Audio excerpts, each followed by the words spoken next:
여러분 안녕하십니까? 뉴스가 있는 저녁 변상욱입니다. 지난달 8일 거리두기 단계가 상향 조정됐습니다. 그 이후에 집합 금지 조치를 위반한 사람은 434명입니다. 이 가운데 22명이 기소 의견으로 경찰에 송치됐습니다. 또 전주에선 코로나19 검사를 거부하고 있는 BTJ 열방센터 관계자 1명이 경찰에 넘겨졌습니다. 전남에선 BTJ 열방센터 방문자들에 대해서 진단검사 의무 행정명령을 내렸습니다. 17일까지 선별진료소에서 반드시 검사를 받아야 합니다. 뉴스가 있는 저녁 오늘 준비한 내용을 안규령 앵커가 소개합니다. 전해주시죠. 오늘의 주요 소식 정리해드립니다. 16개월 된 입양아 정인이를 학대해 숨지게 한 혐의로 기소된 양부모의 첫 재판이 열렸습니다.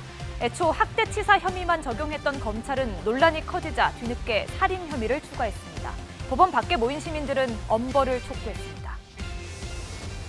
회사 돈을 빼돌리고 방역을 방해한 혐의로 재판에 넘겨진 신천지 이만희 총회장에게 집행유예가 선고됐습니다. 법원은 특히 방역 방해 혐의에 대해서는 무죄를 선고했습니다. 국내 코로나19 신규 확진자가 이틀째 500명대를 기록하며 완만한 안정세가 이어졌지만 전국 곳곳에서 열방센터 관련 감염이 계속 퍼지고 있습니다. 건강보험공단이 열방센터 측에 진료비 26억 원에 대한 구성권을 청구하기로 한 가운데 열방센터 측은 지자체의 폐쇄 명령에 반발해 법원에 소송을 제기했습니다. 국정농단과 국정원 특수활동비 상납 등의 혐의로 재판에 넘겨진 박근혜 전 대통령에 대한 대법원의 선고가 내일 나옵니다. 결과에 따라 정치권의 전직 대통령 사면론이 다시 불거질 가능성도 제기되지만 청와대 측은 사면에 대해 국민 눈높이에서 결정할 일이라며 선을 그었습니다. 첫 소식입니다. 16개월 입양아 정인이를 학대해 숨지게 한 양부모에 대해서 첫 재판이 열렸습니다. 검찰이 학대치사 혐의만 적용한 걸 두고 논란이 뜨거웠는데 결국 재판에서 양모에게 살인 혐의를 추가했습니다. 먼저 김우준 기자의 보도입니다. 생후 8개월이었던 정인이를 입양한 뒤 8달 만에 학대 끝에 숨지게 한 혐의로 기소된 양부모. 크게 쏠린 관심에 서울 남부지방법원은 이례적으로 중개 법정을 운영해 다른 법정 두 곳에서도 재판을 볼 수 있게 했습니다. 재판을 시작하자마자 검찰은 법의학자 3명에게 의미 있는 재감정 결과를 받았다며 양모 장모 씨에게 살인 혐의를 추가했습니다. 애초 적용했던 아동학대치사 혐의는 예비 공소사실로 바꾸고 주된 공소사실로 살인 혐의를 넣은 겁니다. 사망 당일 아이가 밥을 먹지 않은 것에 격분한 장 씨가 팔을 잡아 돌려 탈골시킨 뒤 발로 복부를 수차례 밟아 사망에 이르게 했다고 밝혔습니다. 계속된 학대로 몸 상태가 나빠진 아이에게 강한 충격을 가하면 사망할 것을 알면서도 폭행한 만큼 살인 의도가 있었다는 게 검찰 판단입니다. 검찰은 재감정 결과에 의해서 충분히 미필적 고의 또는 고의에 의한 살인에 의해서 정인이가 살해됐다고 보고 있기 때문에 살인죄를 주의적 공소사실로 기소를 한 거고요. 하지만 장씨 변호인은 학대 사실은 일부 인정하면서도 고의로 사망하게 한 건 아니었다고 혐의를 부인했습니다. 감정이 북받쳐 아이의 양팔을 흔들다 실수로 떨어뜨렸을 뿐 고의를 가지고 한 건 아니었다고 반박했습니다. 저도 저희 피고인을 보는데 알면서 일부러 때릴 것 같지는 않습니다. 그리고 저는 믿고 있습니다. 밟은 건 인정하지 않습니다.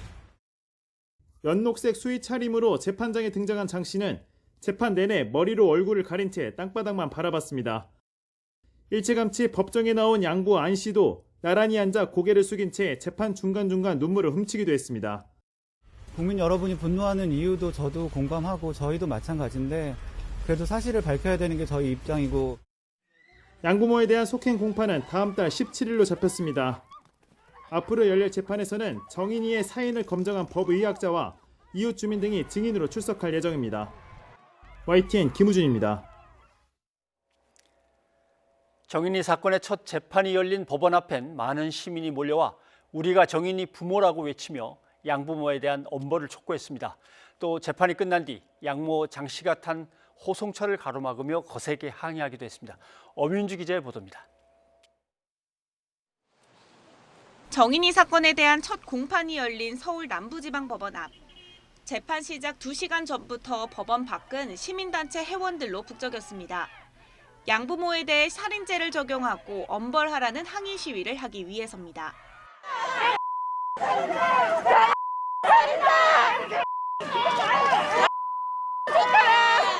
혹시 모를 충돌을 막기 위해 경찰 인력 200여 명이 투입됐습니다. 하지만 취재진과 시위대를 피해 양부는 일찌감치 변호인과 함께 법정 안에 들어갔고 재판부에 따로 신변보호도 요청했습니다. 재판정에 들어가지 못한 일부 시민은 검찰이 살인죄로 공소장을 변경했다는 속보가 나오자 크게 환호했습니다. 이건 당연한 살인인데 저희가 왜 살인죄로 이렇게 공소장을 변경해달라고 이렇게 애를 썼어야 되는지에 대해서 저는 오히려 억울하고 분합니다. 형량 강화로서 우리 국가에서 아이들을 보호하고 싶은 의지가 강렬하다는 것을. 하지만 양부모 측이 사망 당일 정인이의 배를 수차례 밟았다는 검찰의 공소 사실에 분노했습니다. 살인죄의 판가름을 가려한 중요한 부분에 대해서는 다 부인을 했고요. 그 부인하는 부분에 대해서 굉장히 지켜보면서 화가 많이 났습니다. 재판이 마무리된 뒤에도 양부 안 씨는 한동안 법정 밖을 나오지 못했습니다. 경찰이 동원되고서야 모자로 얼굴을 가린 채 도망치듯 법정 밖을 빠져나갔습니다.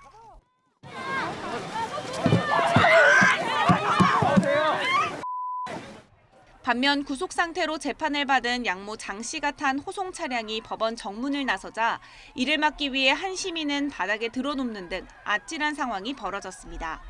다른 사람들은 창문을 두드리고 눈덩이를 던지기도 했습니다. 아동학대 관련 단체들은 이젠 재판부가 장 씨에게 살인죄에 합당한 판결을 내려야 할 차례라고 주장했습니다. 아동학대에 대해서는 정말 관대한 처벌 외에 정말 형량을 강화해서 엄벌주의로 나가야 된다고 생각을 합니다. 이미 이 아이들의 죽음이 입증된 결과고 이 죽음이야말로 모든 증거가 됩니다. 우리가 정인이의 엄마 아빠라고 외치며 법원 밖에서 함께 울분을 토한 시민들. 양모가 혐의 대부분을 부인한 가운데 검찰이 앞으로 어떻게 살인 혐의를 입증할지 주목됩니다. YTN 엄윤주입니다. 앞서 전해드린 것처럼 검찰은 정인이 양모에게 살인 혐의를 우선 적용했습니다. 죄가 인정된다면 형량은 아동학대치사 혐의보다 크게 높아집니다. 대신 검찰은 살인의 고의성을 입증해야 하는 책임을 떠안게 됐습니다. 임성호 기자입니다. 아동학대 치사죄의 법정 형량은 무기징역 또는 5년 이상의 징역입니다. 표면적으로는 살인죄 형량과 비슷합니다. 하지만 일선 법정에서는 사정이 달라집니다. 대법원 양형 기준에 따르면 아동학대 치사죄의 기본 형량은 4년에서 7년으로 살인죄 기본 형량보다 훨씬 가볍기 때문입니다. 여기에 감경 사유까지 더해지면 형량은 얼마든지 더 낮아질 수 있습니다. 실제로 5살 딸의 배를 걷어차 숨지게 한 아버지가 가족들이 선처를 바란다는 이유로 기본 형량에 못 미치는 징역 2년 6개월을 선고받는가 하면 생후 15일 된 아기를 욕실 바닥에 떨어뜨려 숨지게 하고 시신을 유기한 미혼모에게 집행유예가 선고되기도 했습니다. 반대로 살인죄가 인정된 경우는 훨씬 무거운 형을 받았습니다. 초등학교 1학년인 아들을 폭행해 숨지게 하고 시신을 유기한 아버지는 징역 30년을, 태어난 지 1년이 갓 지난 입양딸을 때려 숨지게 한 양어머니가 징역 20년을 선고받은 사례가 있습니다. 이렇듯 아동학대 사망 사건이라도 어떤 혐의가 적용되느냐에 따라 형량이 들쭉날쭉합니다. 이런 상황에서 검찰이 정인이 양모에게 살인죄를 우선 적용하기로 하면서 주요 구성 요건인 고의성을 입증할 수 있을지가 관건이 됐습니다. 지금으로선 사망 상황을 확인할 수 있는 CCTV나 목격자 증언 등 직접 증거는 사실상 없습니다. 검찰은 정인이 부검 결과와 의학적 소견 등 간접 증거들을 혐의 입증에 활용할 수밖에 없고 살인 혐의를 부인하는 정인이 양모 측도 법정 다툼에서 이 점을 파고들 것으로 보입니다. 미필적 고의라도 살인의 고의가 이제 인정이 되면 살인죄로 유죄 판결이 날 것이고 그렇지 않고 이거는 사망을 좀 예상했던 건 아닌 것 같다. 이 부분을 주로 하여 재판은 진행이 될 것입니다. 다만 양측의 법정 공방과 관계없이 아동학대 사망에 대한 양형 기준을 살인죄에 준해 강화해야 한다는 논의는 이번 재판을 계기로 사회 각계에서 거세게 불붙을 전망입니다. YTN 임성호입니다. 정인이 소식이 전해진 지 얼마 되지 않았는데 한파 속에 내복 차림으로 거리를 배회하던 아이들이 잇따라 목격됐습니다. 지난 10일 저녁 서울 강북구의 골목에서 발견된 6살 아이입니다. 보호자 없이 내복만 입은 채 추위에 떨고 있던 아이를 본 행인들이 이렇게 모여들었고요. 입고 있던 옷을 벗어 덮어주고 아이를 꼭 안아주기도 했습니다. 신고를 받고 출동한 경찰은 아이 엄마를 입건해 학대가 있었는지 조사하고 있는데요. 지난 8일 5살 아이가 내복 차림으로 발견되고 불과 이틀 만에 벌어진 일이었습니다. 이렇게 학대나 방임이 의심되는 아이를 우연히 마주치게 된다면 어떻게 행동해야 할까요? BBC 코리아가 정리한 내용을 소개해드리면요. 우선 아이에게 다급하게 묻기보다는 심리적으로 안정감을 주는 것이 중요합니다.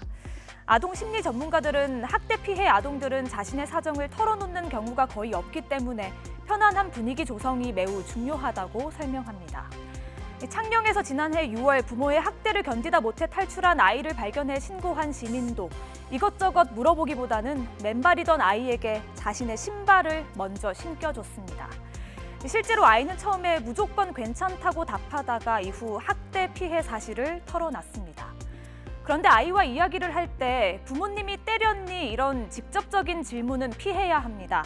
자칫 아이에게 혼란을 줄 수 있기 때문인데요. 그리고 무엇보다 가장 중요한 것 바로 신고입니다. 전문가들은 의심이 생기면 고민하지 말고 바로 경찰에 신고해달라고 당부하고 있는데요. 아동학대는 의심만으로도 신고할 수 있고 법에 따라 관련 내용과 신고자의 신원은 비밀로 보장됩니다. 그래도 부담스럽고 두렵다면 아동학대 방지협회 같은 관련 기관에 제보해 신고를 요청하는 방법도 있습니다.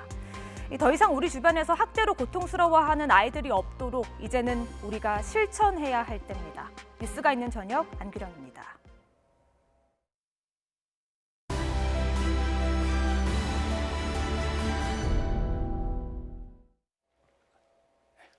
이어서 코로나19 소식입니다. 제2의 신천지 사태가 우려되는 경북 상주의 BTJ 열방센터.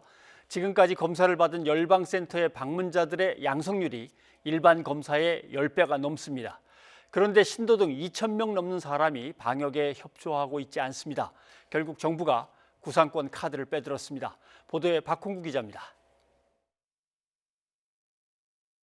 지난해 11월부터 12월까지 상주 BTJ 열방센터 방문자가 당초 알려진 2,800명보다 200명 이상 많은 것으로 파악됐습니다. 아직 코로나19 검사를 받지 않은 사람도 그만큼 늘어 2,000여 명에 이릅니다. 정부는 이들이 역학조사를 거부하는 등 방역 활동을 방해하고 있다고 보고 구상권을 청구하는 방안을 검토하고 있습니다. 의료비를 포함해서 그로 인한 다른 2차적인 다른 접촉자들에 대한 검사 비용이라든지 자가격리에 소요되는 비용 등을 구상권을 행사할지에 대해서는 계속 검토해 나갈 예정입니다. 건강보험 재정을 운용하는 건강보험공단도 법률 위반 행위가 확인되면 손해액을 산정해 건보부담금에 대해 구상권을 청구할 방침입니다. 현재까지 열방센터 관련 확진자 576명을 놓고 보면 총 진료비 30억 원 가운데 26억 원이 건보 측이 내야 할 진료비로 추산됩니다. BTJ 열방센터 방문자 중 코로나19 확진자는 175명으로 늘었고 이들을 통한 N차 감염까지 포함하면 총 누적 확진자는 662명이 됐습니다. 열방센터 방문자 중 검사받은 사람의 양성률은 10%에 달해 최근 일반 검사 양성률 1%와 비교하면 10배 이상 높은 수치입니다. 여러 번 만남도 있으시고 식사도 하기 때문에 사실 가족과 같이 생활하는 거랑 똑같으세요. 일반적인 감염보다 가족 감염은 보통 5배, 7배가 높아서 한 17%까지 감염이 된다고 되어 있습니다. 방역당국은 열방센터가 환자 수는 상대적으로 적지만 이전 신천지나 사랑제일교회와 유사한 사례로 판단하고 있다고 설명했습니다. 방역당국은 검사를 거부하거나 연락이 닿지 않는 2,000여 명을 상대로 경찰, 지자체 등과 함께 방역 조치를 독려하며 소재를 파악하는 데 주력하고 있습니다. YTN 박홍구입니다. 현재 BTJ 열방센터엔 집합 금지와 폐쇄 명령이 내려져 있습니다. 열방센터 측은 이 같은 행정명령에 반발해 법적 대응에 나섰습니다. 허성준 기자입니다. 지난 7일 경북 상주에 있는 BTJ 열방센터입니다. 센터 측이 폐쇄 명령을 집행하러 온 공무원들을 온몸으로 막아섭니다. 자치단체장이 직접 나섰지만 소리를 지르며 거세게 저항합니다. 공무 집행입니다. 공무 집행에 대한 방해에 대한 책임은 나중에 다시 지고. 영장 가져오셨습니까? 영장 필요 없는 겁니다. 영장 필요합니다. 코로나19가 진정될 때까지 집합금지와 폐쇄 명령이 내려진 BTJ 열방센터. 이들이 행정명령에 반발해 상주시장을 상대로 효력정지 가처분 신청과 행정소송을 제기했습니다. BTJ 열방센터를 운영하는 인터콥 측은 소장에서 방역당국에 협조하지 않았다는 이유로 내린 집합금지와 시설 폐쇄 명령은 과도하고 불평등한 조치라고 밝혔습니다. 특히 기한 없이 별도 명령이 있을 때까지 폐쇄하기로 한 것은 방역당국의 권한을 남용한 것이라고 주장했습니다. 이에 대해 상주시는 적반하장이라는 반응입니다. 센터 안에서 몰래 모임을 여는 등 집합금지 명령을 어긴 것은 물론 당국의 전화를 피하는 등 방역 방해가 명백하다는 겁니다. 점검하러 갔었습니다. 하니까 그 봉사자들도 있고, 또 뭐 강당 영상 촬영하는 거 있고, 그래서 거기에 따라서 집합 금지 명령을 이행하지 않아서 저희들이 일시 폐쇄된 명령을 내린 거거든요. 법적으로는 저들은 문제가 없습니다. 상주시는 열방센터 측의 역학조사 방해와 관련한 증거들을 추가로 수집 정리하며 법적 대응을 준비하고 있습니다. YTN 허성준입니다. 경남의 진주국제기도원도 집단 감염의 진원지가 되고 있습니다. 그런데 이 기도원은 불법 시설로 방역수칙을 지키지 않은 것으로 드러났습니다. 목사는 대면 예배를 하면서도 마스크를 쓰지 않고 설교했습니다. 오태인 기자입니다. 진주국제기도원이 지난 7일 인터넷에 올린 설교 영상입니다. 30분 넘게 이야기를 이어가는 목사는 마스크도 쓰지 않았습니다. 그리고는 신도 가까이 다가가 설교를 마무리합니다. 마스크를 쓰지 않고 설교를 한 목사는 코로나19에 감염됐습니다. 자, 손 들어주세요. 할렐루야. 손으로 하늘 만져주세요. 방역당국 조사 결과 이 기도원에는 폐쇄 전까지 방역수칙을 어긴 예배가 지속해서 이루어졌습니다. 또 함께 잠을 잘 수 있는 방과 식당도 있었습니다. 1인실도 있긴 했었는데 다인실도 있었고, 다인실에 있는 분들은 당연히 이제 방역수칙이 안 지켜지는 상태였을 거고요. 식사 시간에 한 번에 다 모여서 식사를 하고. 지난 3일부터 폐쇄 전까지 이곳을 다녀간 방문자는 파악된 인원만 114명. 이 가운데 경남도민만 77명인데 57명이 양성 판정을 받았습니다. 양성률이 무려 71%로 지난해 3월 대구 신천지 집단 감염 양성률 40%대를 훌쩍 뛰어넘은 겁니다. 또 기도원에서 시작된 집단 감염은 부산과 경기, 인천 등 전국으로 퍼지고 있습니다. 타 지역 확진자는 13일 0시 기준으로 봤을 때 현재 저희들이 파악하고 있는 숫자는 부산 8명, 경기 2명, 인천, 전남, 대전, 울산 각 1명입니다. 기도원 소유 건물 18개는 모두 불법으로 확인돼 진주시가 철거 명령을 내렸습니다. 무허가 건축물에서 방역수칙을 어긴 대면 예배의 끝은 감염병 확산이었습니다. YTN 오태인입니다. 코로나19 집단 감염 사태를 불러일으켰던 종교단체 신천지의 이만희 총회장에 대해서 오늘 선고 공판이 열렸습니다. 법원은 이만희 총회장에 대해 횡령 혐의만 인정하고 핵심인 방역 방해 혐의에 대해서는 무죄를 선고했습니다. 재판부는 방역당국의 교인 명단 요구는 역학조사 준비 단계에 불과해 이를 거부했다고 감염병 예방법으로 처벌할 수는 없다고 판단했는데요.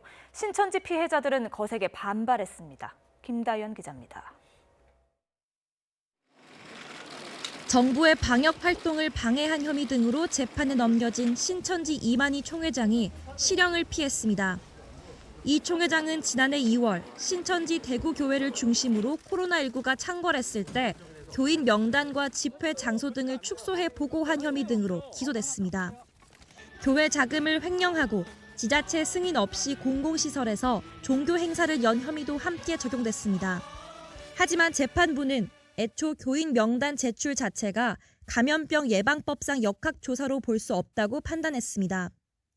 역학조사는 환자들의 인적 사항이나 발병 장소 등과 관련한 사항을 수집하는 행위라며 감염 여부와 관계없이 모든 교인의 명단을 요구하는 것까지 역학조사로 보기엔 무리가 있다는 겁니다.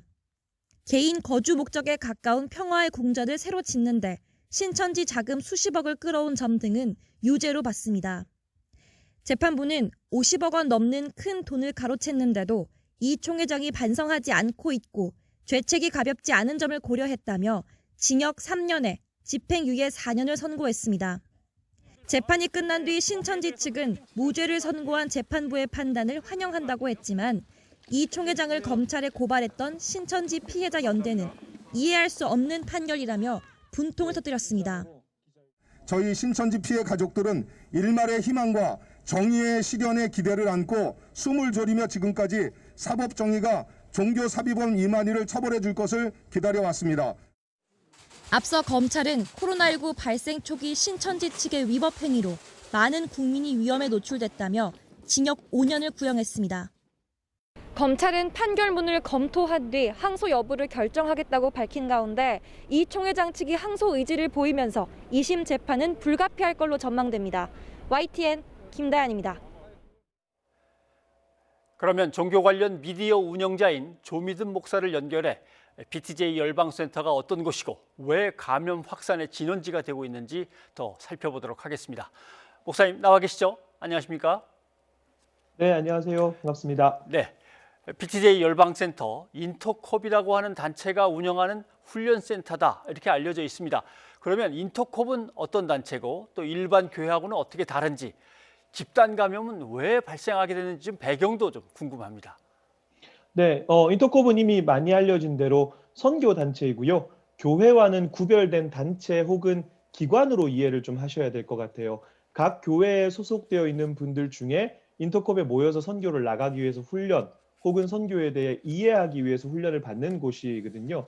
여기서 이제 집단 감염이 발생한 배경은 아무래도 정부의 방역 지침을 지키지 않고 대규모 숙식 혹은 이제 합숙 훈련을 주기적으로 열었기 때문에 거기서 이제 문제가 발생하게 됐습니다. 네, BTJ 열방센터 방문자들이 검사조차 잘 받지 않는다 해서 지금 문제가 됐습니다. 방역의 비협조적인 이유는 뭐라고 보십니까? 우선 작은 이유부터 좀 살펴보면 인터콥은 주요 교단에서 참여 금지로 결의를 하고 있거든요. 예. 그러니까 교회에서 가지 말라라고 한 곳이에요. 그래서 교회 중직자들이 거기 가는 경우들이 많아서 교회 이제 목사님하고 갈등이 있는 경우들이 좀 허다했습니다. 그것 때문에 교회가 깨지는 경우들도 있었고요. 예. 그래서 자기 신변이 좀 드러나면 안 되는 이유도 있는 사람이 분명히 있었을 것 같고요. 근데 이제 사실은 본질적인 이유는 따로 있죠. 역시 코로나에 대한 인식. 인터콥의 한 핵심 선교사가 코로나는 심각한 전염병이 아니라고 이야기를 했어요. 그래서 우리나라처럼 이렇게 방역을 할 필요가 없다라고 이야기를 했고, 여기에 지금 논란이 되는 백신 음모론, 그리고 지금 특정 세력이 전 세계를 지배하려고 한다라고 하는 감시 시스템 음모론, 이것이 잘 맞아떨어지니까 이걸 믿는 사람들 같은 경우는 이제 정부의 방역 지침에 제대로 협조할 리가 없죠. 예. 이와 관련해서 이곳의 수장으로 불리는 최바울 본부장과 선교사의 발언이 있는데 잠깐 들어보고 다시 얘기를 나누도록 하겠습니다. DNA를 바꿔서 절대 복종, 공포 없고 두려움도 없고, 이 백신을 맞으면 세계가 뭐가 돼? 그들의 노예가 됩니다. 사실 우리나라 이렇게 할 필요가 없어요. 심각한 전염병인 경우에는. 심각한 전염병이라는 건 뭐냐? 사망률이 30% 정도 되면 심각한 거야. 그죠? 30% 돼보세요. 코로나 때문에 죽은 사람 30% 나와봐. 그러면 모이라고 해도 안 모여. 가라고 해도 안 가. 그러지 않겠어요? 네, 치사율이 30%도 되지 않는데 뭘 그러냐. 또 이렇게 방역 조치를 할 필요가 없다. 백신을 맞으면 오히려 어떤 음모 세력의 노예가 된다. 이런 것을 배웠다면 모여서도 방역 조치를 안 했을 거고 돌아와서도 검사를 또 안 받을 거고 이런 일이 되는군요. 가짜 뉴스를 이렇게 퍼뜨리는 이유는 뭡니까? 또 그걸 믿는 것도 참 왜 믿는지 궁금하고요. 사실 기본적으로 음모론의 가장 매력적인 지점은 책임 전가의 대상을 명확하게 설정하는 것 같아요. 예. 그래서 적군을 뚜렷하게 명시해서 특정 대상에게 책임을 물어서 불안하고 어려운 현재의 상황에서 돌파구를 찾는 것이 기본적으로 음모론을 믿는 사람들의 세계관이라고 보는데, 문제는 여기에 기독교 신앙이 녹아 들어간 거거든요. 교회를 다니시지 않는 분들도 666이라든가 요한계시록 이런 얘기는 들어보셨을 텐데, 이 최방울 본부장 같은 경우는 666을 특정 세력이 세계를 감시하기 위해 만든 감시 시스템이라고 해석을 합니다. 예. 이걸 10년 넘게 주장을 했거든요. 그러니까 그들의 세계관, 성경 해석, 오래된 학습의 결과가 혼합해서 이런 결과가 만들어지지 않았나라고 생각이 듭니다. 네. BTJ 열방센터발 집단 감염은 그 규모나 심각성으로 봐서 제2의 신천지 사태로 또 불리고 있습니다. 비교해 보면 더 위험할 수도 있겠습니까? 어떻습니까?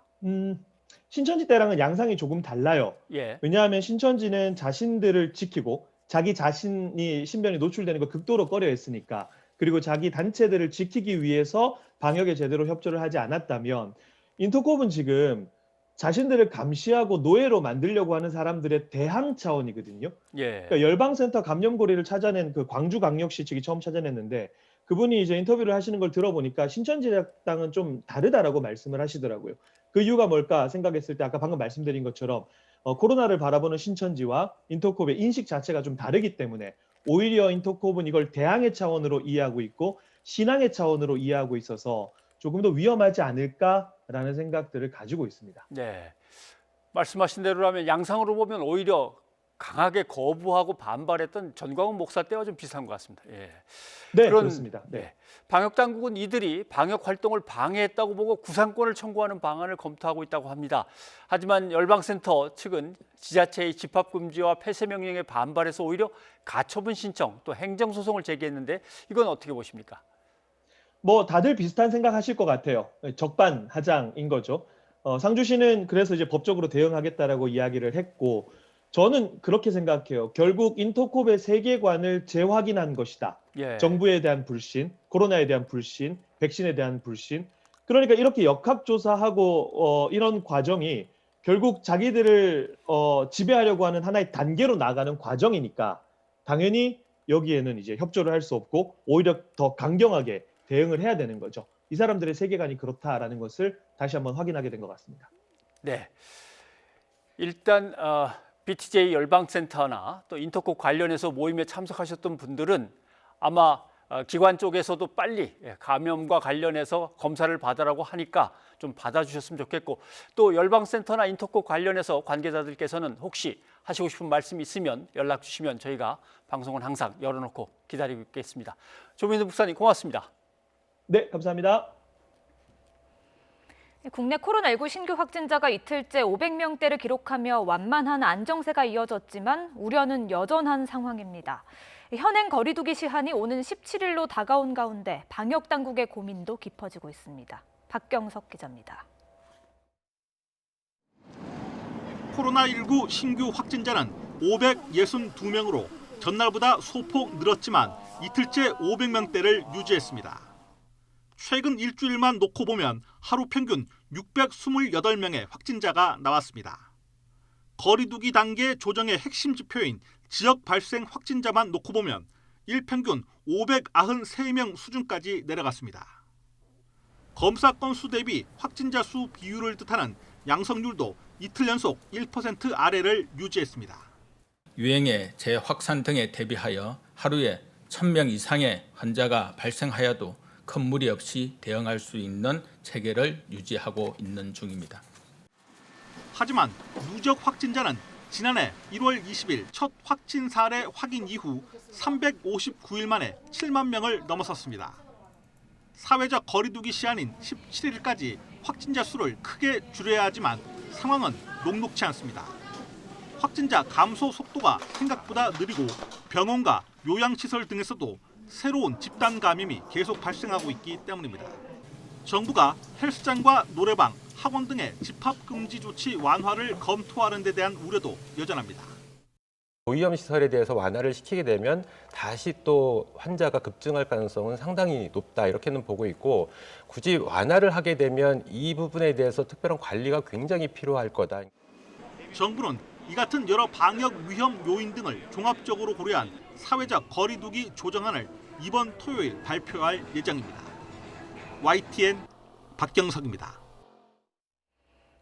일본의 코로나19 누적 확진자는 30만 명을 넘어섰습니다. 스가 총리는 긴급사태 발령 지역을 11곳으로 확대하고 한국 등을 대상으로 사업 목적의 왕래도 일시 중단하기로 했습니다. 도쿄 이경아 특파원이 보도합니다. 일본 도쿄 등 수도권 4곳에 이어 오사카 등 7개 지자체가 긴급사태 발령 지역에 추가됐습니다. 신규 감염자 수와 병상 사용률 등 각종 지표가 급속히 악화하고 있는 지역입니다. 한국과 중국 등 11개국을 대상으로 사업 목적 왕래에 한해 입국을 허용했던 조치도 당분간 중단됩니다. 최근 변이 바이러스 유입 사례가 속속 확인되면서 중단 여론이 커졌기 때문입니다. 정부의 긴급사태 발령을 촉구해온 지자체들은 일제히 환영했습니다. 迅速にご判断いただいたというふうに思ってます。国とも協力してですね、なんとか感染急拡大を抑えていきたいと。 일본 내 확진자 수는 한 달도 채 안 되는 동안 10만 명이 또 늘어 누적 30만 명을 넘어섰습니다. 지난해 11월부터 급속히 확산한 3차 유행에 일본 정부가 소극적으로 대응한 결과입니다. NHK 여론조사 결과 80% 가까운 국민이 긴급사태 발령이 너무 늦었다고 답했습니다. 遅いんじゃないかと思いますね。はい。もう1都3県の東京とかがもう出てる時点において栃木県も結構増えてたので。 일관성 없는 정부 대응에 납득 못하겠다는 여론도 적지 않습니다. なんで福岡だけそういった要請がないのに出すのかなっていうのは不思議でしょうがないんですけど。そういった基準となっているところだけ守りたいなと。それ以上過度に萎縮する必要はないのかな。 스가 내각 출범 4개월 만에 지지하지 않는 국민이 더 많아졌다는 여론조사 결과도 속속 나오고 있습니다. 긴급사태 발령 2주차를 맞는 다음 주 눈에 띄는 감소세가 나타나지 않는다면 정부 책임론은 한층 거세질 것으로 보입니다. 도쿄에서 YTN 이경아입니다. 미국에서는 백신 접종이 시작됐지만 그 속도가 너무 느리다는 비판이 나오고 있습니다. 이에 미국 정부는 2차 접종을 위해 비축해둔 물량을 모두 내놓고 접종 대상도 65세 이상 노인 등으로 확대하기로 했습니다. 보도에 최문석 기자입니다. 미국 정부는 현재 비축하고 있는 코로나19 백신 2차 접종 물량까지 서둘러 공급하기로 했습니다. 2차 접종을 위해 쌓아두고 있는 백신을 빨리 풀어서 1차 접종을 늘리겠다는 의미입니다. 미 보건당국은 백신 제조상에 문제가 발생할 경우에 대비해 1차 접종을 받은 사람들의 2차 접종을 보장하기 위해서 그동안 절반을 비축해 왔습니다. 현재까지 미국 전역에는 2,500만의 분량의 백신이 배포됐습니다. We are releasing the entire supply we have for order by states rather than holding second doses in physical reserve. 접종 대상도 늘리기로 했습니다. 그동안 미국은 의료진과 요양원 환자들을 우선으로 백신을 투여해 왔는데 접종 대상을 65살 이상의 고령층과 기저질환자들까지 확대하기로 했습니다. 이번에 비축 물량이 풀리면 3,800만의 분량의 백신 접종이 가능해집니다.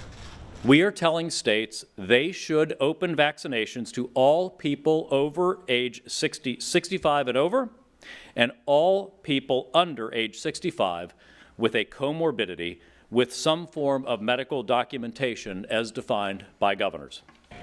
최근 미국에서 코로나19 사망자가 하루에 4,000명을 넘어설 정도로 코로나19 확산세가 수그러들 기미가 보이지 않고 있는 상황입니다. 이번 조치는 바이든 차기 행정부의 방침과도 일치합니다. 앞서 지난 8일 바이든 대통령 당선인 인수위원회는 접종 속도를 끌어올리기 위해 정부가 백신 비축을 중단하고 이용 가능한 모든 백신을 배포하라고 촉구했습니다. YTN 최문석입니다. 코로나19와 관련해서 이스라엘 백신 접종이 가장 빠르게 진행되고 있습니다. 감염률 감소 소식이 벌써부터 들어오기 시작했습니다. 대충 예비조사이라 오차가 있습니다만은 한 30%에서 60% 정도에서 줄어들고 있다라는 예비조사 결과가 나왔습니다. 인구의 20%가 접종을 끝냈다. 물론 인구가 적긴 합니다만은 미국, 영국에 비해서는 10배, 프랑스에 비해서는 100배가 넘는 수치입니다. 참 빠르죠. 그런데 이스라엘 상황은 좀 안 좋습니다. 보십시오. 코로나19 상황이 하루에 지금 거의 9,600명을 넘겨서 11일 날 최대치가 발생했습니다. 그리고 전국 봉쇄령이 1월 21일까지 계속되고 백신 신속 도입을 위해서 다른 나라보다 2배 비싸게 급히 샀습니다. 이스라엘 정부는 그래도 어차피 봉쇄가 길어지면 그 정도 비용은 들어간다. 훨씬 더 소모될 수 있다. 이런 판단으로 비싸게 사왔습니다. 다음에는 백신 접종이 왜 이렇게 빨리 진행되는가 그 이유를 살펴보겠습니다. 네, 일단 공공의료제도가 잘 돼 있고 전산화가 잘 돼 있습니다. 보면은 의사 한 명이 7분에 1명씩 접종할 수 있다. 하루에 2만 5천 명 하자. 아니다. 드라이브 스루를 이용해서 6만 명까지 한번 해보자. 논란을 벌여도 아주 구체적으로 벌이고 있습니다. 한번 보십시오. 1,000개들이 백신 상자가 들어오면 이걸 아주 여러 개로 10개들이 20개들이로 쪼갭니다. 왜냐하면 어떤 마을에는 백신을 맞이할 사람이 30명밖에 없는데 100개짜리를 보내봤자 1,000개짜리를 보내봤자 번거롭습니다. 그러니까 미리 다 쪼개놓고 재포장했다가 보냅니다. 그다음에 차를 타고 직접 주사를 맞습니다. 그다음에 녹색 여권을 지급합니다. 행사나 식당, 해외여행을 조금 더 자유롭게 할 수 있는 녹색 여권을 지급한다라고 하는 겁니다. 이스라엘도 백신 접종에 대해서는 거부감이 아주 높았습니다. 지역별로 보면 여론조사에서 50% 내지 70%가 백신을 안 맞겠다고 할 정도였습니다. 그래서 이런 방법을 쓰는 거죠. 그다음 보겠습니다. SNS에서 하도 가짜뉴스, 혐오 정보가 나돌고 있으니까 특별 지휘소를 아예 설치를 했습니다. 그래서 SNS 전담팀이 문제가 있는 게시물은 바로바로 삭제하고 해를 끼칠 경우 경찰에 바로 고발 조치를 하도록 미리 준비를 했습니다. 이스라엘 사례들을 참고해서 우리는 훨씬 더 빠르고 안전한 백신 접종을 이뤄야겠습니다. 변상욱의 앵커 리포트였습니다.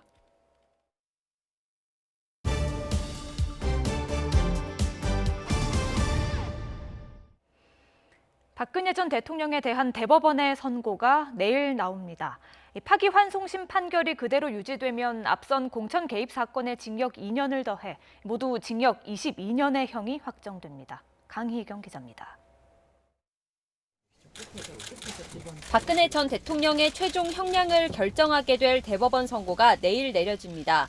대법원은 내일 오전 11시 박 전 대통령의 국정농단 사건과 국정원 특수활동비 사건의 재상고심 선고 공판을 진행합니다.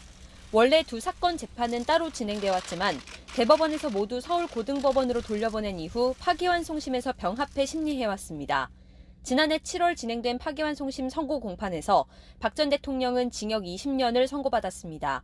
뇌물 혐의의 징역 15년과 벌금 180억 원, 직권남용 등 나머지 혐의에는 징역 5년을 각각 선고받고 추징금 35억 원도 함께 명령받았습니다.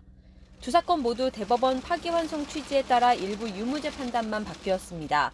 국정농단 사건은 직권남용과 강요 일부 혐의가 무죄로 바뀌었고 특수활동비 사건에서는 34억 5천만 원에 대해 국고손실 혐의, 2억 원은 뇌물 혐의에 대해 각각 유죄 판단이 나왔습니다. 또 대통령 재임 중 저지른 뇌물 범죄는 분리선고해야 한다는 원칙에 따라 양형 사유 등을 종합적으로 고려해 모두 합쳐 징역 30년이 선고됐던 기존 2심보다 10년 줄어든 형이 선고됐습니다. 검찰 측에서만 직권남용 일부 무죄 부분에 대해 재상고한 상태로 대법원에서는 파기환송심 판단을 유지할 가능성이 큽니다. 이에 따라 박 전 대통령은 앞서 공천 개입 사건으로 확정된 징역 2년을 합쳐 징역 22년의 실형을 확정받을 것으로 보입니다.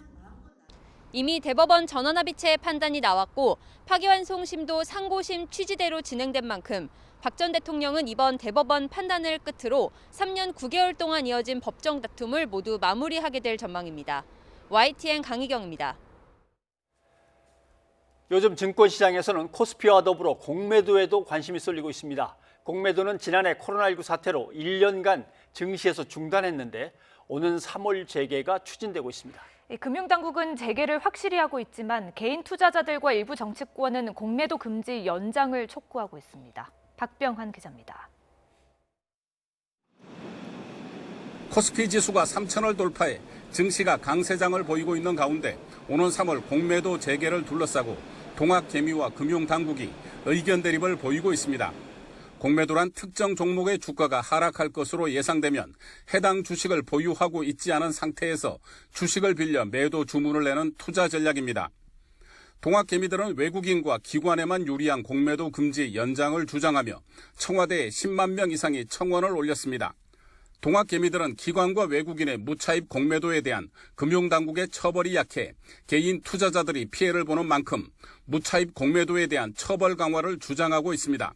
무차입 공매도 적발 시스템을 금융당국에서 완벽하게 좀 구현을 해주시면 개인 투자자 피해를 줄일 것 같습니다. 하지만 금융당국은 코로나19 사태로 지난 1년간 중단됐던 공매도 금지를 예정대로 오는 3월 15일 종료할 계획입니다. 금융위는 공매도 재개를 앞두고 불법 공매도 처벌 강화, 시장 조성자 제도 개선, 개인의 공매도 접근성 제고 등 제도 개선을 강화한다고 밝혔습니다. 증시 전문가들 가운데서도 공매도 재개가 필요하다는 입장이 나오고 있습니다. 공매도는 여러 가지 중요한 기능들을 가지고 있고요. 가격 발견 기능, 그다음에 두 번째로 버블을 완화시키는 기능, 그리고 세 번째로 유동성 공급 기능, 이 세 가지 정도로 요약해 볼 수가 있습니다. 하지만 오는 4월 재보선을 앞두고 동학개미의 표를 의식한 일부 정치권이 공매도 금지 연장을 지지하고 나서 공매도 재개를 둘러싸고 동학개미와 정치권, 금융당국이 공방 속으로 빠져들고 있습니다. YTN 박병헌입니다. 서울과 부산시장 보궐선거를 앞두고 여야의 주요 인사들이 잇따라 출마를 선언하고 있습니다. 이달 안에는 전체적인 후보군의 윤곽이 드러날 것으로 보입니다. 김주영 기자입니다. 미래통합당 원내대표 출신인 나경원 전 의원이 4월 서울시장 보궐선거에 출사표를 던졌습니다. 지난 2011년 서울시장 재보궐 당시 박원순 후보에게 패배한 뒤 10년 만에 재도전에 나선 겁니다. 나 전 의원은 현 정부와 서울시정을 비판하며 독하면서도 섬세한 시정에 나서겠다고 밝혔습니다. 저는 오늘 이 자리에서 4월 서울시장 선거에 출마하겠다는 말씀을 국민 여러분들께 드립니다. 이대로는 안 됩니다. 정말 우리가 독한 결심과 그리고 섬세한 그런 정책으로 이제 서울시를 재건축해야 합니다. 더불어민주당의 유력 후보군으로 꼽히는 박영선 중소벤처기업부 장관은 여전히 출마를 저울질 중입니다. 아직 결론을 내지 않고 이달 안에 입장을 밝히겠다고만 한 상황이지만 정치권에서는 사실상 출마를 굳힌 것 아니냐는 분석이 나옵니다. 최근 잇따라 언론 인터뷰에 나오고 나경원 전 의원에 이어 예능 프로그램에 출연하는 등 존재감 드러내기에 힘을 쏟는 모습이기 때문입니다. 또 다른 민주당 후보인 우상호 의원은 최대 관심사 가운데 하나인 부동산 정책을 내놓았습니다. 세대별로 차별화된 공공주택을 보급해 부동산 문제 해결에 나서겠다는 겁니다. 저는 공공주택만큼은 조성원가 플러스 알파로 공급하도록 하겠습니다. 기존의 아파트 시세에 비해서 절반 이하로 제공할 수 있게 될 것이라는 점을 말씀드리겠습니다. 부산시장 선거는 서울보다 앞서 거물급 주자들이 모습을 드러내며 분위기가 달아오르고 있습니다. 여권에서는 삼선 의원이자 해양수산부 장관을 지낸 김영춘 전 국회 사무총장이 출마 선언과 함께 치고 나간 상황입니다.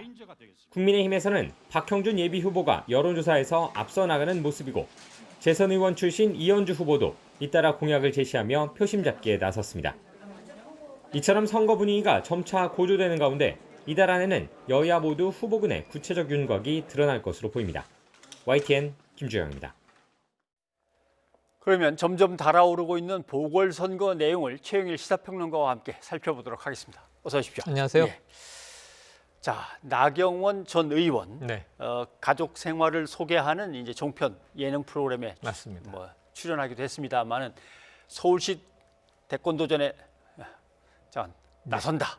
이거 10년 만에 다시 한번 도전하는 거죠. 예고됐던 일이죠. 예. 오늘 공식 출마 선언 날은 아주 잘 잡은 것 같습니다. 왜냐하면 계속 춥다가 오늘 굉장히 따뜻한 날씨였거든요. 예. 그런데 이제 장소는 이태원이었죠. 이태원. 예. 최근에 이태원에서 연예인 몇 분들이 거기서 또 상권을 형성하고 있는 분들이 우리 제발 장사를 좀 하게 해달라. 한때는 외국인, 내국인 다 모이는 핫플레이스였는데 최근엔 유령 도시가 됐다. 또 이래서 화제가 다시 쏠리기도 했던 곳을 잡고 이 서울시를 재건축하겠다. 독하고 섬세하게, 결심은 독하게, 정책은 섬세하게 이런 표현으로 출사표를 던졌는데요. 이미 예상됐던 행보인 것이 홍준표 의원도 만나고 그다음에 이제 당내에서도 김종인 비대위원장도 만나고 하면서 출마 결심을 어찌 보면 좀 지지를 얻어내기 위한 행보를 보였고 그리고 이 지금 어느 정도 앞서가고 있는 사실 타이밍 좋게 들어와서 좀 선점하고 있었던 야권 단일화에 이제 깃발을 먼저 든 안철수 대표를 예. 강하게 반박했습니다. 예. 그러니까 사실은 이제 이미 이 서울시장 재보선이 발생하게 된 주요 원인을 가보면 박원순 당시 후보에게 후보 자리를 양보했던 안철수 대표 탓 아니냐. 자, 그런데 이제 이번에는 자꾸 물러나는 데 익숙한 인물 아니냐. 예. 책임질 수 있겠느냐 하는 강하게 지금 쏘아붙였어요. 보시는 대로 쉽게 물러서고 유불리를 따져서 중대 선거를 맡기긴 어렵지 않느냐. 예. 이런 인물은 안 된다 하는 이야기를 한 것이고요. 오세훈 전 서울시장이 사실은 당내 유력 대항마였는데 최근에 스텝이 꼬였습니다. 이것도 사실은 안철수 대표 때문이에요. 예. 어찌 보면 지금 단일화 문제 협의하려고 있는데 김종인 비대위원장이 권한도 없는 자들이 만나서 뭘 하겠다는 거냐. 자기들끼리 만나면 어떻게 되냐. 네, 되는 이런 거죠. 이야기를 하면서 이제 굉장히 질타했단 말이에요. 예. 자, 그러면서 이제 이 나경원 전 의원이 이렇게 서서히 부상하고 있는 과정인데 또 한 가지 측면에서는 이게 이 전임자들의 성범죄로 인해서 벌어진 재보선이기 때문에 여야 대결이 되지 않겠느냐라는 관측도 있어서 뭐 여러 가지로 한번 나경원 후보 지켜볼 만하다고 봅니다. 안철수 대표 입장에서는 자기가 지지율 1위만 아니면 남들이 이렇게 공격을 하지를 않을 거지만 네. 지지율이 1위다 보니까 뭐 어떻게 보면 행복한 뭐 아닙니다. 고민일 수도 있겠습니다만 골치 아픕니다. 왜냐하면 지지율 1위라는 것은 무지공산에 선점을 했고요. 예. 그리고 지금 이 국민의힘 내부에는 워낙 후보들이 많잖아요. 이제 뭐 경선이라는 각 축 과정을 거쳐서 본선 주자가 하나 나올 텐데 그럼 마지막에 후보 단일화를 야권에서 선거연대라도 할지 안 할지 결정될 텐데 예. 지금 안철수 대표 입장에서는 먼저 질렀기 때문에 지지율은 따라오는데 조직력이 취약해요. 아하. 국민의당이 20대만 해도 호남을 석권하고 의석도 많고 제3정당이었습니다만 지금 의석 셋이고 그리고 비례정당 아니겠습니까? 예. 그 국민의힘은 조직. 그 안에서 누군가 뽑혀 올라오면 전통적 지지율이 따라올 텐데 한 번은 야권에서 맞서야 되고 김종인 비대위원장은 또 3자가 나와도 예. 승리한다라는 주장을 해놓고 그런데 있습니다. 공격을 안 당하려면 국민의힘과 국민의당이 하나가 된다고 하든지 네. 자기가 국민의힘으로 들어간다고 하면 되는데 네. 또 그건 절대 아니라고 딱 선을 지금 그었습니다. 절대 안 할 뿐만 아니라 예. 또 김종인 비대위원장도 이 그런 건 없다. 합당은 없다 이렇게 얘기를 했어요. 당대당이 어떻게 합치느냐. 규모가 다른데 입당해서 지금 국민 여론으로 100% 경선을 하기로 하지 않았습니까? 예. 나름 파격적으로 문호를 개방했는데 국민의힘에 입당해서 경선 주자가 될 게 아니라면 다른 방법은 없다라고 알겠습니다. 이게 이런 자에 거절하고 있기 때문에 안철수 대표도 합치자고 하기도 애매해요. 거절당할 분위기거든요. 단일화가 그렇게 쉽지는 않겠군요. 쉽지 않습니다. 어렵습니다. 예. 자, 그런데 야권에서는 또 워낙 많이 나와서 다 소개하기는 어렵고요. 네. 여권은 지금 어떻게 돼가고 있습니까? 여권은 지금 공식적으로는 우상호 의원 한 명이죠. 한 명이고. 네, 공약도 내고. 그래서 우상호 의원이 어제 김진애 열린민주당 의원을 만났는데 네. 서울시장 출마 선언했어요. 또 이 도시 분야의 전문가기도 해요.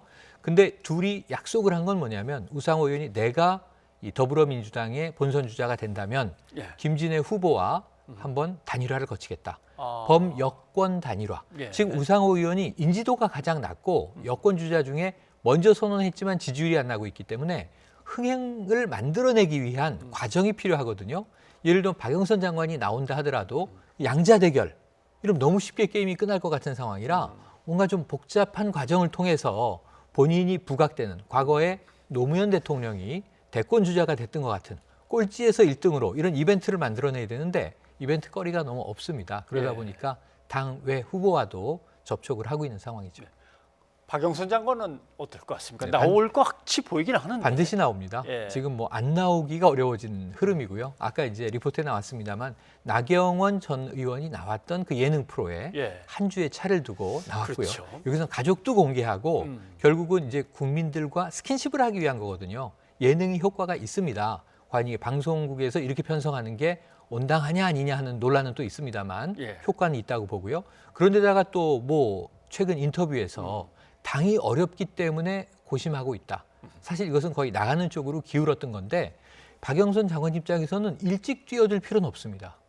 뭐 1월 내로 결정하겠다 이렇게 이야기했는데 사실 2월에 나와도 문제였거든요. 지금은 이제 야권 주자들의 시간이기 때문에 예. 이 복잡한 야권이 좀 판정리가 돼 나가는 걸 보면서 박 장관은 좀 여유롭게 나와도 되는 예. 지금 이제 여야 후보 중에는 가장 여유로운 입장이 아닌가 이런 생각도 해봅니다. 공약을 쭉 보니까 뭐 다 출마할 때는 뭐든 해준다고 얘기를 네, 하지만 특히 네. 부동산, 특히 맞습니다. 뭔가 이 아파트 공급에 신경들 많이 쓰더라고요. 네, 그런데 어떤 후보는 한강변을 싹 넓힌 다음에 거기다 짓겠다. 신혼부부 젊은 세대를 예. 위해서 하겠다. 또 어떤 부분은 20층, 30층 짓던 걸 30층, 40층, 50층 올리면 네, 될 거 아니냐. 네. 근데 이게 1년 보궐선거인데 네, 임기는 1년입니다. 맞습니다. 해낼 수 있을까요? 그래서 이런 것들은? 이제 서울 시민들, 유권자들이 잘 따져볼 문제긴 하지만 예. 이렇게 언론을 통해서 말씀을 드리면 그냥 블라인드 테스트를 한번 해보면요. 후보 이름 가리고 저 공약들을 다 내놓으면 여야 구분 없습니다.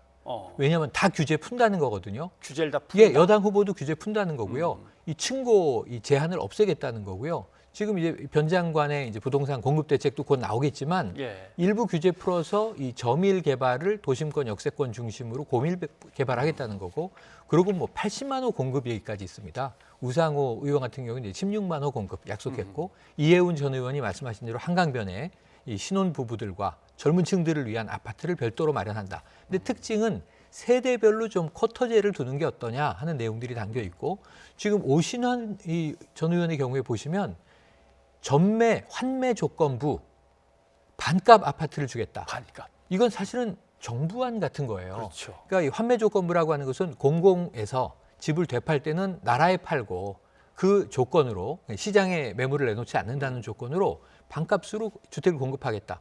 사실 여기서는 제가 보기엔 진보와 보수, 여와 야의 구분은 없어졌고 모두 다 시민들을 최대한 만족시키겠다라고 하는 공약이 나오고 있는 건데 실천 가능성은 아직은 낮아 보입니다. 아쉽지만 참 다 1년씩만 하라 그랬으면 좋겠군요. 저걸 다 지킨다면. 네. 예. 그런데 어차피 지금 이 재보선이 이 1년여지 않습니까? 글쎄 말이죠. 왜냐하면 이게 이 저 그 고 박원순 시장 자녀 임기를 채우는 재보선입니다. 그렇습니다. 그러다 보니까 이 내년에 대선도 있지만 지방선거도 있는데 1년 동안 저 공약은 사실은 큰 의미가 없다. 할 수 있는 것을 더 하면서 하겠다는 얘기인지는 모르겠습니다만 10년 동안 거기까지 공약도 나왔어요. 예. 10년 동안 공약이면 한 3번 하겠다는 이야기가 들어있죠. 예. 그리고 정치권 소식으로 넘어온다면 또 하나 중요한 게 있죠. 네. 내일 박근혜 전 대통령의 그렇습니다. 제3고심 선고가 있습니다. 그렇습니다. 이렇게 되면은 네. 정말 우리가 늘 얘기하던 사면 얘기가 슬쩍 나올 거냐. 근데 또 청와대 오늘 정무수석 발표로는 네네. 국민 눈높이 했기 때문에 네. 아닌 것 같기도 하고. 지금 이낙연 대표가 이 신년 초부터 사면론, 이 통합에 대한 마음은 충정과 소신이 맞는 것 같습니다. 예. 자, 그런 상황인데 너무 좀 이르게 던진 감이 있어요. 판결도 나오기 전이고 대통령 입장에선 조금 이게 어렵죠. 아마 내일 판결은 형이 확정되는 수준에서 나오는 거고요. 파기환송의 취지 자체가 양형은 다투지 않았고 지금 도합 22년입니다. 예. 그런데 이것을 합산해서 선고한 법리적인 문제가 있다. 분리 선고하라 이거기 때문에 이 형량의 내용은 달라지지 않을 것 같습니다. 문제는 내일 형이 확정된 이후에 사면론은 야당은 설사면 얘기도 할 거고 3.1절 특사 얘기도 할 거예요. 아마 청와대는 이 입을 닫고 있다가 네. 어쩌면 사면론이 한번 부각될 경우는 대선 전 정도, 문재인 대통령의 임기가 얼마 남지 않았을 때 사면을 하는 게 옳으냐 아닌 게 옳으냐 한번 국민 여론을 보면서 이 논박해볼 필요는 있겠습니다만 상반기에는 사면론이 야당 외에 여당 내에서 다시 재발이 될 가능성은 없어 보입니다. 예. 그나저나 사면론을 맨 처음 꺼냈던 이낙연 대표는 네. 상당히 타격을 받아서 그렇죠. 이걸 복구하려고 하는지는 모르겠습니다만 영수회담 하자 이런 얘기도 꺼냈고 네네. 그다음에 코로나19 상황에서 많이 버신 분들은 좀 많이 내놔라. 이익공유제 얘기도 네네. 꺼내고 이걸 어떻게든 복구해 보려고 하는 것 같습니다. 그러니까 저는 약간 이게 스텝이 꼬인 것처럼 보이지만 이것은 고도의 전략일 수 있다 이렇게 보는 것이 예. 영수회담은 지난 연말에 김종인 비대위원장과 자 내년에 한번 대통령과 함께 영수회담 합시다라고 제안해서 좋은 호응을 얻었다는 거고요. 예. 이 다음에 사면론이 이제 신년 벽두에 나온 거고요. 이 당내의 반발 때문에 상당히 곤혹스러웠고 지지율 떨어졌습니다. 이런 상황에서 이제 이익공유제는 좀 일리가 있어요. 코로나 양극화, 격차가 더 넓어졌는데 코로나 승자들이 자발적인 방식으로 뭔가 이제 피해를 입은 쪽에 이익을 공유할 수 있는 방법을 찾아보자. 예. 근데 사실은 협력 이익 공유제, 코로나 이전에 대기업과 중소기업의 상생 방안은 또 문재인 대통령 공약이기도 해요. 그렇죠. 그래서 이제 이익공유제에 대한 다양한 논의가 있어질 것 같습니다. TF도 만들어졌고요. 그래서 이 이낙연 대표는 아마 이 생각인 것 같아요. 이재명 지사가 지난해 추석 이후부터 사실은 이제 무죄로 모든 법적 투쟁이 끝나고 정치적으로 자유로워지면서 강한 발언들을 많이 하면서 또 이 경제 기본권 상당히 부각되고 있었거든요. 차별화하지 않으면 밀린다. 그래서 연초부터 아마 차별화인데 노이즈 마케팅 효과는 큽니다. 모든 이슈를 다 빨아들였어요. 그렇죠. 근데 문제는 결과적으로 마이너스가 돼버렸는데 이것을 회복할 수 있는 다음 전략은 무엇일까? 한번 지켜봐야 될 것 같습니다. 아무튼 이재명 경기지사와의 차이는 자꾸 벌어지고 있으니까 네. 이낙연 대표로서는 처절할 수밖에 없는 그렇습니다. 상황이긴 합니다. 그런데다가 3월 말에 당권을 내려놔야 하는 상황이라 그렇죠. 이제 한 2달 정도밖에 문제가 이제 해결할 수 있는 힘이 없는데 문제는 이게 자유로워지면 더 좋을 수도 있어요. 왜냐하면 지금 민주당과 대통령 국정 지지율가 묶여 있기 때문에 당대표는 제약이 많았는데 그 이후도 한번 지켜볼 필요가 있겠습니다. 그 이후에 분발하는지 또 지켜봐야 되겠군요. 네. 최영일 대표는 고맙습니다. 고맙습니다.